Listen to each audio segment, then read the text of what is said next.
подписчиков رحمت برای سخنهای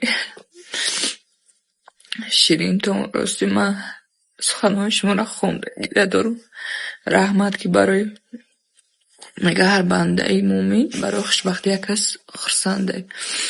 ما زنها خیلی سینه رحم داریم. مادر معنی سینه رحم دارد و با یک گل دستم و با یک سخنی خوب، گلم نباشه توفم نباشه، با یک سخنی خوب همه چی میبخشیم و همش برای زندگی حل پیش بردن به خاطر فرزند.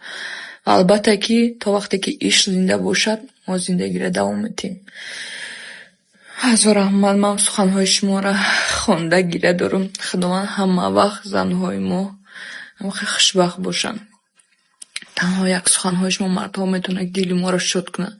به توفه هر پرازنیکو توفه میکرد شوهرم. راستی من امسال اجداد نداشتم، برای گفتی подписчикам بعضی دونه رمولش کجالا خیلی همش در حق نیاجدنی بود.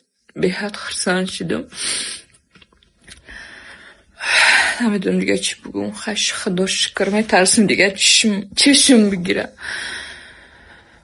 برای خداوند هیچ وقت یگان زندگی پراکنده نکنه، یگان فرزند صغیره نکنه، بی پدر و مادر کلان شوند. خداوند همه وقت همه زنهای ما خوشبخت باشد. من راستی ایگروی من وقت شما رو میفتم که من هیچ وقت اینستاگرام رول بازی کرده پیش نمیبرم. چیزی که حقیقت است همون چیز شما رو نشان میدم و امروز یک حقیقت زندگی ما بود برای شما نشان دادم. هزار رحمت برای سخنهای شیرینتون، برای که برای ما خرسند شده. همه تون دوست میدارم. منم عاشق ناز تو، به خاطر تو تنها تو رو دیدن منم